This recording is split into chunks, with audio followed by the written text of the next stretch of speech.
Previously on After the Uprising.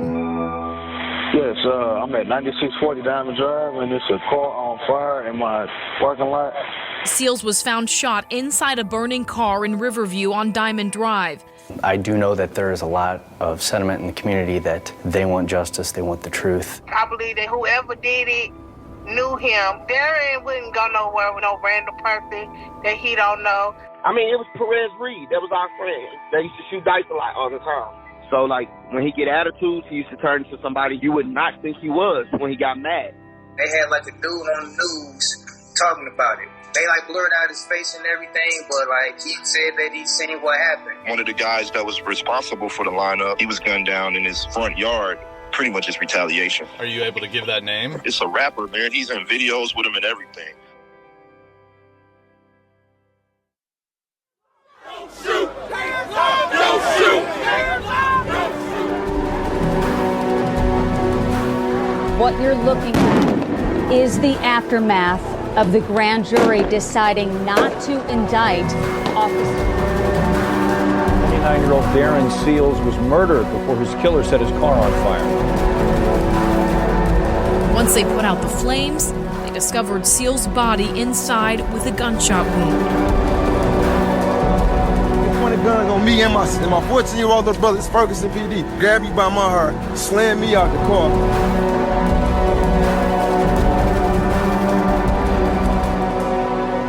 He said you might want to pick your enemies better. This is After the Uprising, Season 2, The Murder of Darren Seals.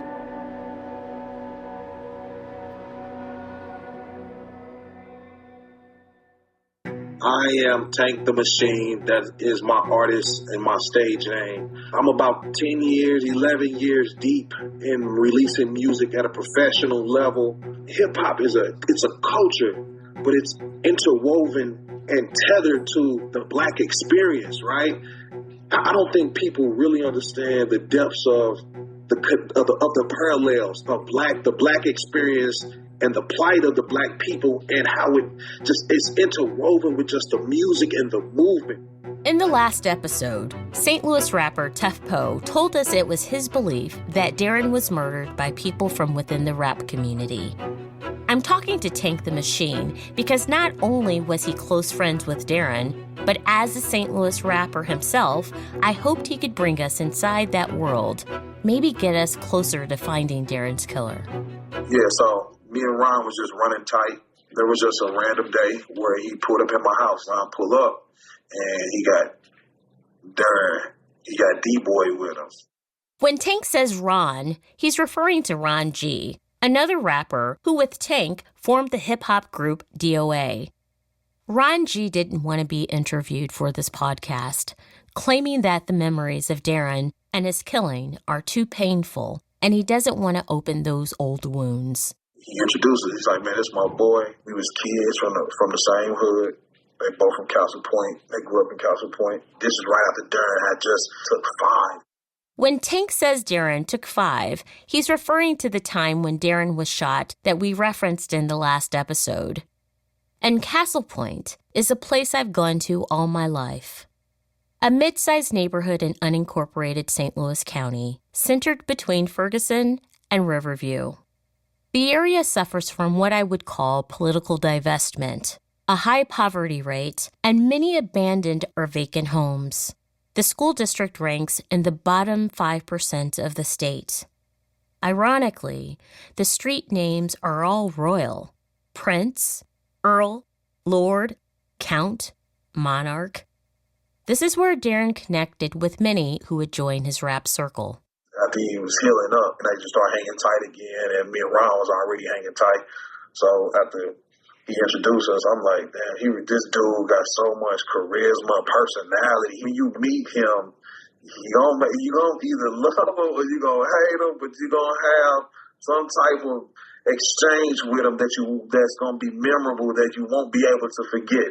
You know what I'm saying? And that's every time you meet him, or anybody meet him, it's gonna be an exchange that you're gonna remember you met him For sure. But also just like a natural charisma and personality that allowed him to be in spaces that normal people just could not get into. And this is universally known about this guy. He was keen. Like, there was something about him that people admired. And I was like, okay, dude, cool as hell. And me, him, and Ron G just started hanging tight. Darren ended up joining Tank and Ron G and creating a few songs. In the song Born Targets, in Darren's verse, he raps about victims of St. Louis police violence like Mike Brown Jr. and Kerry Ball. He raps about the Ferguson Uprising and the burning Quick Trip gas station. Michael Brown, Kerry Ball, yeah, they living through me. So if the law's got a problem, tell them bitches sue me. We was marching hands up, not concerning the cops. Next thing you know, them bitches start pointing they choppers. They wanted to trip quick and start turning it up. So that fucking Quick Trip, we got them burning it up. Darren also raps about his old nickname, D.O.A, and how that was a reference to his time as a drug dealer. But how now that's all behind him, and he goes by the new nickname, King D. Seals. Being silent, we the loudest on these tracks. They called me D-Boy when I was whipping up that rock. Now it's King D. Seals, but I'm still screaming, fuck the cops. When we shooting Born Targets video, police followed us all day. Busting U-turns all up and down, all day. So, and that was when we were all together. I can imagine, like, there was a lot of time he was by himself. So, like, we was aware, and he was aware that obviously he was targeted, and maybe not even in a physical sense, but he was under some sort of specific surveillance. You know what I mean? And that was obvious.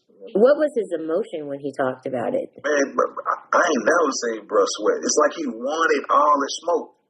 Outside of police, do you think other people had a problem with his activism? Absolutely. Anytime you're unapologetically black, that don't go over well with it. That's just, I mean, you look at everybody in history. Anybody unapologetically black and too loud, and you got a little something about you that can garner enough attention and people around you, they don't like that. Tank and I talked about the Ferguson movement, and he had a lot of thoughts about his involvement in the street protests back in 2014. I've matured, and I'm able to look at things a lot differently and from a much broader and better balanced perspective. A lot of us were a lot younger, full of misguided frustration and energy. I think the right motivation was always there. But again, I think a lot of us were not exercising our minds and potential at its highest capacity. It takes nothing to stand on the street and yell at somebody. But as a more seasoned person that's still a part of this daily struggle, I'm trying my absolute hardest to understand more effective ways of really pushing for equality, justice, and furtherment of our people. You know what I mean? I wanted to know how Tank heard about Darren's murder. It was Tuesday morning. Ron G called me and said that his people had called him, asking has anybody seen him. And he called me and said, "You seen him?" I said, "No, I ain't seen him, but he did call me last night." But it was the day after that. It was the holiday. It was Labor Day. He called me. And I was just stuffed because we had just barbecue. We ate good. And my phone rang, and I saw it ring, and I didn't even answer it because I was going back to sleep. And that was the night before that. But that morning, I told Ron, I said, "Nah, I ain't seen him, but he did call me last night, but I missed his call." And then Ron's like, "All right, I'm going to call you back," because Darren people was calling him while he was on the phone with me. And Ron called me right back. And that's when he told me that they found him. I got to the point and asked if he knew who killed Darren. I personally feel like it's so sticky that it's hard to decipher, honestly. At one point in time, I had a definitive answer. Now I just don't know. And that's just to be totally honest with you. And I say that because, again, man, Darren wasn't a one-dimensional person. He had so much going on. He had so much attention from so many different groups and sectors of people with different viewpoints, and it's hard to decipher. You know what I mean? Because as much as I want to accredit it to one thing, it was a real complex situation. It was a kind of too sophisticated for one train of thought, and then it was like a little mediocre for another. So I can't even, However, he joins a list of a lot of soldiers and revolutionary people, historic people that went before him. So tell me, how did you know Darren? I met Darren initially at a movement-based type of thing. It was a concert that Foot Clan, Tefone put on. Cornel West came. We were raising money for Mike Brown. But on the way in, I bumped into D.O.A, a group with Tank the Machine, Ron G, and Darren Seals. And so he and I ended up having a conversation, exchanging information. And then from that point on, I would just see him at a lot of different activist events. I think that the hip-hop and social justice movements go hand in hand, especially when it comes to Black culture, Latino culture. This is Tamara Dodd, better known by her rap name, Bates. As a woman in the St. Louis rap scene, she worked for years to get more attention and airtime for female rappers on the local radio, and then joined in the Rising Ferguson movement after the killing of Mike Brown Jr.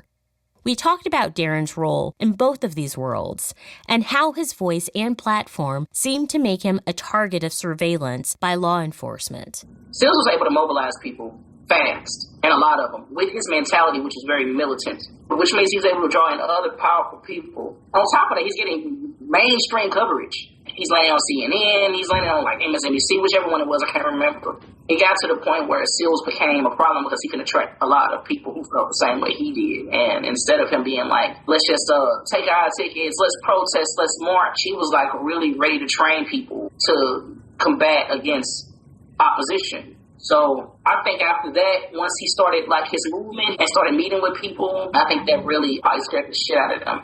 This boy is mobilizing his people, think he gonna do something, we gotta take him down. During that time, it was really rough for us, and plus there was something unprecedented. Like, they didn't know what to do but to treat us like shit. After seeing COINTELPRO and all this other stuff that they've done to us, like, if you know anything about Black history and how they'll plan a mold, like, have you killed, that this is real. Like, it's not like anyone that goes against the system, like, they probably had a target on their heads. To be quite honest, I feel like that's the reason why he gone. More after the break.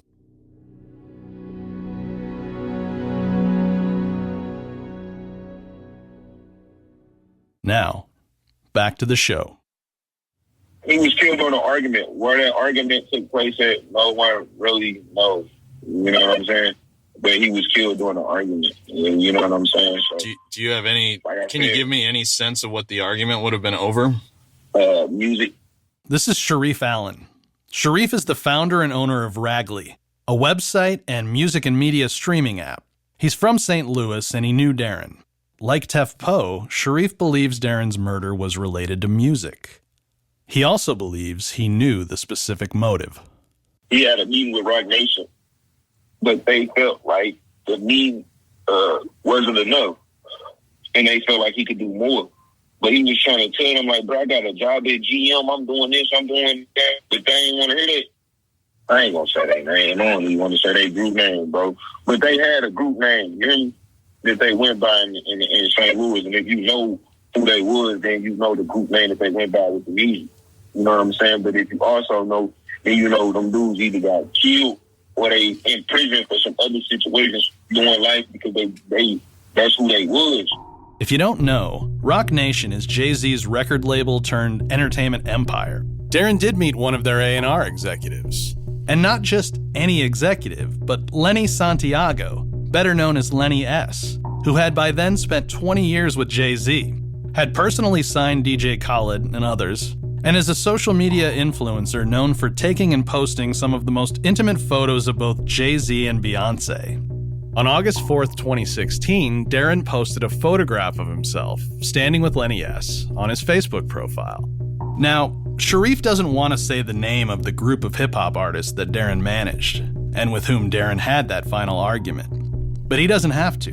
Not only did Bodine tell us in episode 1 that the group Darren was managing was called the Bottom Boyz, it's also just easy enough to find this out by reading Darren's Facebook page. And according to Darren's Facebook post detailing the Rock Nation meeting, Lenny S. had played 8 of the Bottom Boyz songs and 3 of their music videos. Darren wrote that Lenny responded well to the music and that he provided good feedback. Further down in the post, Darren wrote that, quote, "I got another week and a half before I get the green light to fly to LA and we take the next step." The Bottom Boyz was a group of 3 rappers who all linked up in Castle Point. The members were Anthony Irvin, who went by the nickname Kilo, Lopez Watson Sims, who rapped as LP, and Ricky Smith, who went by LR. They have several songs posted to a SoundCloud page and several videos on YouTube. At the beginning of the video for their song Can't Go, you can see Darren driving in his Jeep with a young woman. It's likely this is one of the videos that was played for Lenny S. in that meeting. Here's a brief clip of the song. Rest in peace to judge. We gon' open up that door, and we gon' blow, and we gon' blow, and we gon' blow. I know niggas who done fell out over hoes, no niggas who got back door for that blow. I can't go, even no niggas who will snake you for your pole. Supposed to be your bro, but I can't go, and I can't go, and I can't go, and I can't go, and I can't go, and I can't go, and I can't go. I was curious how realistic it would have been that they were possibly going to sign Darren Seals or Bottom Boyz, or whether it was sort of like they just took a meeting and Darren and Bottom Boyz made more of it. You know what I mean?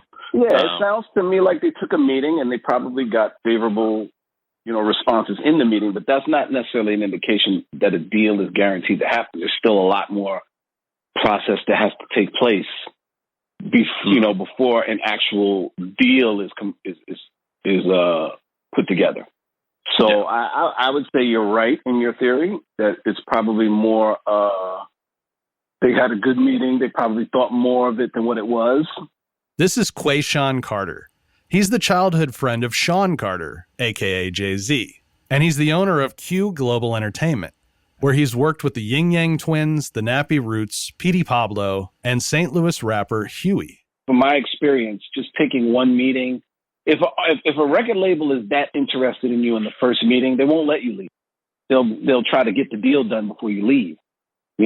So the fact that they had the meeting and left meant that now the record company is going to go through their due diligence process, which is typically to pass on your project to the research department, who will go online and start to research to find out, what exactly do you have going on, how much influence you have on the marketplace, how much the consumer following and buying into your brand awareness. And then they would make a determination on are you qualified for them to want to make an offer or not. So that's my answer to that. Hoping to understand exactly what went down when Darren went to the offices of Rock Nation in New York City to pitch the Bottom Boyz, I asked Quayshawn what was the smartest way of going about getting in touch with Lenny S. I would recommend just reaching out to a publicist. Okay. And letting the PR person reach out to Rock Nation's PR department and see if they could set a meeting up. That would be the way to do it, rather than trying to go through a homeboy or anything like that. And then when you do, you can always say, hey, I spoke to Quayshawn. He spoke very highly of you. He said you're a music guy. And those things will help him to become even more eased at having a conversation with you. Taking Quayshawn's advice, we reached out to Rock Nation asking for a conversation with Lenny S. We heard back from the VP of Communications, Jana Fleischman, but she insisted that she would only speak with us off the record, which was obviously frustrating. After that conversation with Jana, I sent a follow-up email. My email, crafted using quotes from Darren's social media posts about his meeting with Lenny, basically asked if Darren was correct, that Lenny did hear 8 Bottom Boyz songs and watched 3 of their videos. I asked if there wouldn't have been some follow-up by Lenny or his assistant regarding a final decision by Rock Nation about the Bottom Boyz. But we never heard back. I met Darren Seals, I want to say 2009. We actually met in the halfway house. This is rapper and activist D.O.A. How I met him was one night, late night, I'm hearing a conversation. and I could tell somebody is not talking to somebody inside the dorm. It's a phone conversation. So I see him, and he has a cell phone. So I'm like, bro, how you get that in here? He said, I'll show you tomorrow. I had a baby on the way at the time, my first son. So I wanted to stay in contact with the mother, who was my fiance at the time. And he showed me how to get the phone in there, and that established our relationship. Darren was in that halfway house as part of the condition of his probation, stemming from a 2007 conviction for the distribution of cocaine. Well, how does he end up doing work with Bottom Boyz, and how does that affect the relationship? What was going on there? I think he started to see how political the St. Louis music scene was. And he believed in so much the people around him. And he saw the roadblocks that others that came before us were put up for artists that wasn't in their circle or they didn't vouch for. And he didn't really want to be a part of it. So he just wanted to help others. And he met some people, from his neighborhood, young guys, that, they out, running the street, making them same mistakes that we made when we was that age. But they got talent. And, he see them and he just want to help them, get out of the situation that they is. He want to push them. So he get behind them. He stopped rapping really altogether, so he wasn't even rapping with Tank and Ron G, even though they were still making music. As D.O.A, D-Boy wasn't, he wasn't making any music. So he get the young guys, he started pushing them as management.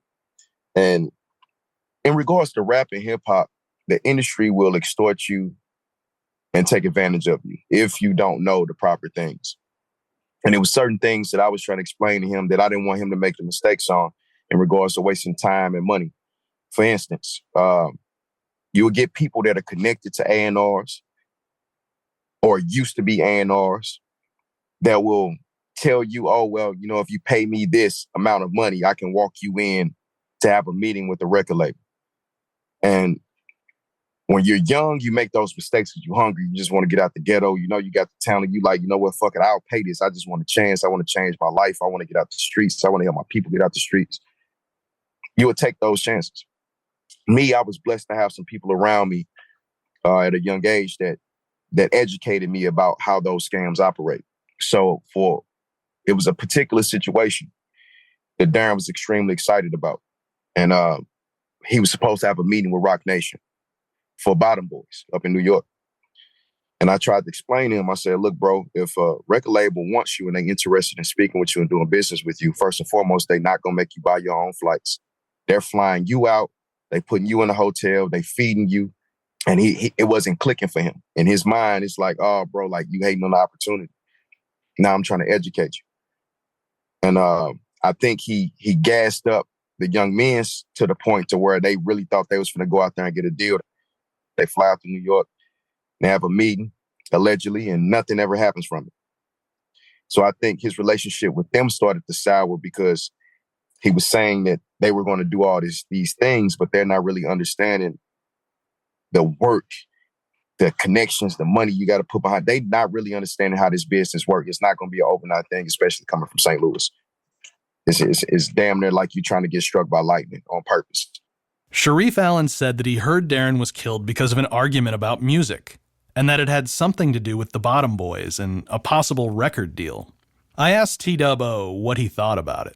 When the situation occurred, I'm not going to name any names, but I did get a kite saying that something happened to D-Boy. And this was before someone close to him actually called and let this information out.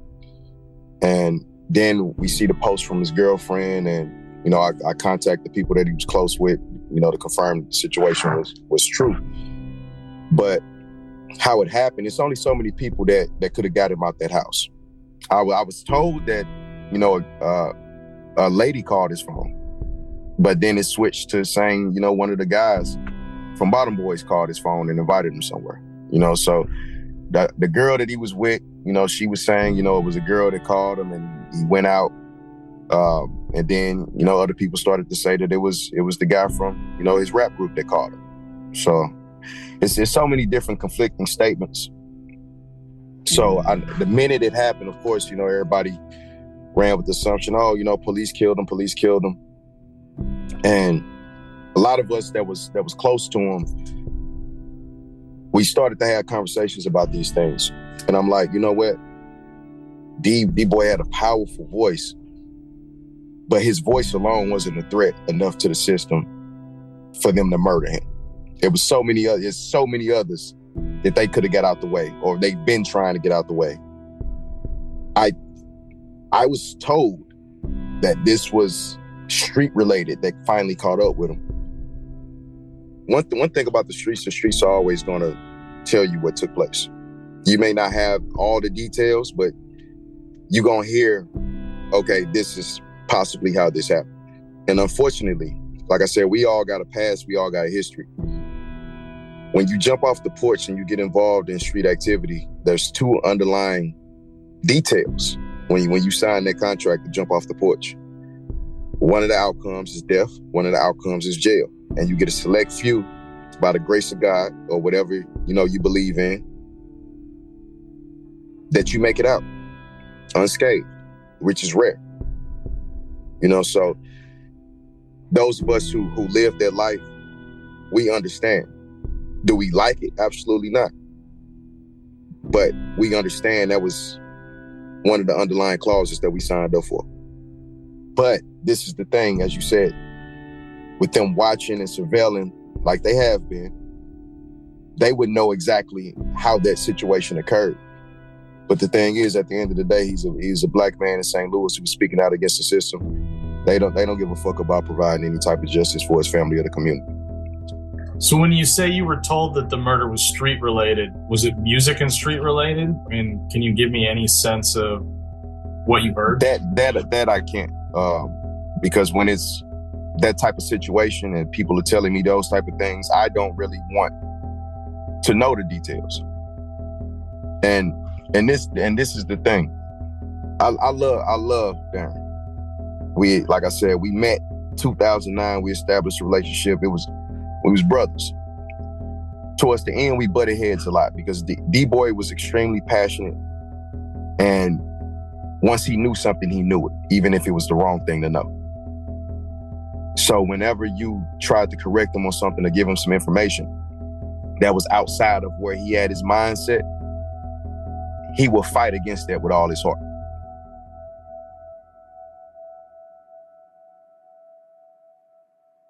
If D.O.A knew the specifics about who killed Darren, like Tank the Machine, he wasn't going to tell us. As Tefpo had said that before Darren's death, he'd been running with some new and untrustworthy people, I figured I'd ask D.O.A about that. And he told us there was a man in Hands Up United, the Ferguson-based outreach group he volunteered with, that they'd had to remove.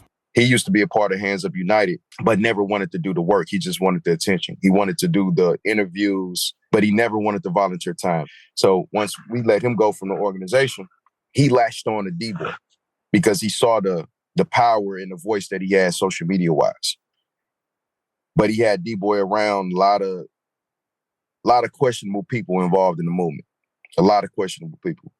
And I tried to warn him about it. But towards the end, it came out. And he started to separate himself.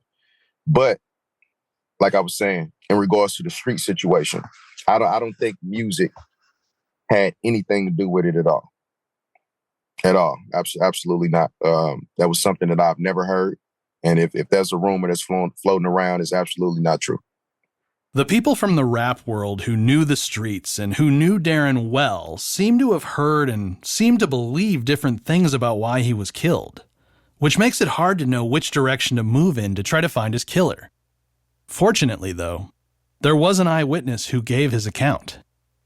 More after the break.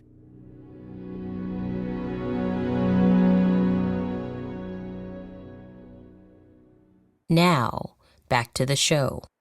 If you recall from our interview with Bodine in episode 1, he mentioned that he had a fuzzy memory of a news report with a witness to Darren's killing. We found that what he was referring to was an interview filmed by friends of Darren's, Darnell Singleton and Amir Brandy, who had gone to the crime scene immediately after hearing that Darren had been murdered. After filming this interview, Amir formed an independent media company called Real STL News. They were kind enough to share that interview with us. Because the audio isn't the best, we will reiterate what the witness says. Okay, go ahead. Sitting on the front side, smoking or whatever, and I was with my partner.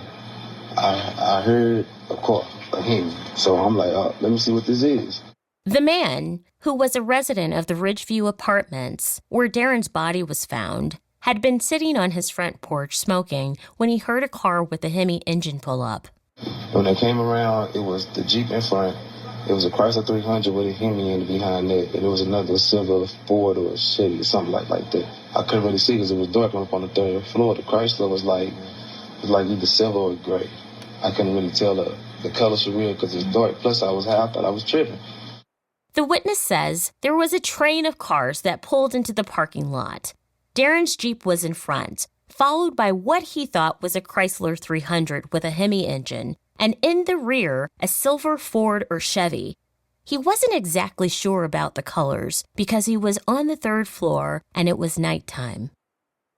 So he couldn't even drive it because it was a stick. I realized it was a stick, by the way, that was fucking sounding. Like he almost ran into the bushes. Every time he tried to pull off, it cut off because he's not putting it in gear. I noticed because I know how to drive a stick. I'm like, oh man, how you gonna steal a car? You don't know how to drive it. I thought it was just a stove. So when he parked it, he couldn't even park it for real because it kept rolling. Like damn, he can't even park the car. The witness recognized that whoever was driving the Jeep was struggling with the stick shift, and that the driver almost accidentally drove into the bushes. Because of the driver's inability to operate the stick shift, he presumed that the Jeep was stolen. But the whole time I thought it was a stolo because dude got out the car with some white socks on his hands. It was only one dude that got out. He was a black guy? Yeah, black guy. And he had dreads to come think about it. He had some socks on his hand, and he wasn't that big from where I was sitting there. He was probably about your size. Yeah, he's probably about his size. About 5'7", 5'8"? No, probably a little bit shorter than that. Really? Yeah, because I was up on the third floor, and from what I could see, he didn't look that tall. Okay. He did. The witness goes on to repeat that he thought the Jeep was stolen because the man who got out of the driver's seat, once it was parked, was wearing socks on his hands. He described the man as black with dreads and as not being very tall. He guesses perhaps 5'6" or 7. He got out the car and ran up to the Chrysler 300, and they pulled off. They went back towards Riverview. And I thought they was going to come back and take the rims off of it because, I'm like, that's a Jeep. Like, they finna come in late there. Like, that's exactly what I was thinking. But the whole time, not knowing there was a body in there. The witness explains that the driver of the Jeep, with the socks on his hands, got into the Chrysler 300, and that car and the third vehicle, which he guessed was a Chevy or a Ford, both pulled back onto the road and headed towards Riverview. Thinking they would have stolen the rims from the Jeep, he was confused that they drove away and abandoned the vehicle. But what he said next was the most shocking part of his interview. But a white boy came from Riverview way through the woods, and I'm thinking he's gonna come try to find him some crack or something. I'm not really paying attention. Then by the time I turn away and look back, the whole car is in flames. Like the whole thing. The witness claims that after the two other vehicles departed the parking lot, a white man with a ponytail emerged from the tree line and approached the Jeep. He thought the man must have been out there to buy crack. And after looking away for a split second, he looked back and the Jeep was engulfed in flames. Speaking to Darnell and Amir by phone, they told us what they saw when they went to the crime scene the day Darren died. I work in a law office, so I go through crime scenes and process information from those scenes. But to actually go to that scene and see spent casings on that scene, the door of his vehicle still being on that scene and not being processed. We took pictures of all of this stuff on that day. They didn't investigate that case. Darnell quickly turned to talking about the witness they'd interviewed. The eyewitness told me and Amir that after somebody exited that Chrysler 300 and got into another car and took off, he said a white boy came from out of the woods. You remember that, Amir? He said a long hair, a guy with long hair and a ponytail. He said a white boy came from out of the woods. Next thing he know, the car was on fire. He said he looked away for a second, and the flames caught his attention. Now get this, Ray. Connect these dots. The next day that me and Amir went out there, Amir had the drone up in the air. We see this white guy pull up in the pickup truck while Amir's got the drone in the air. And it was so curious that he walked over to where the door was and was just kind of looking around through. He was looking for something in particular. Yeah, he was looking for something. And I turned to Amir and I said, record that. We need to record that, get his license plate and everything. So Amir pulls the drone over the guy's truck and records it. Reviewing the drone video they shot, there's an older-looking white man driving a dark-colored Ford pickup truck with a camper shell. A few activists approached the driver's side window to speak with him. And no, he doesn't appear to have a ponytail. St. Louis County Homicide, they actually came to the law office, a sergeant and a lieutenant, which I found to be quite strange that a sergeant and a lieutenant would be, usually that's not an assignment for a sergeant and a lieutenant. They came down, they came over to the office, sat down and talked to me for a few minutes in reference to the videotape and the content. And I gave them a copy of that. Never heard anything else from them.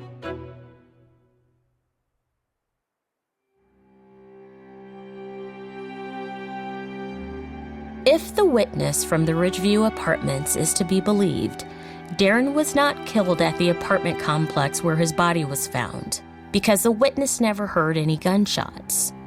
If the witness is to be believed, there are at least 3 people involved in Darren's murder, and possibly a 4th. The drivers of the 3 vehicles, and the mysterious white man who emerged from the shrubs, who may have been the one who set Darren's Jeep on fire after the fact.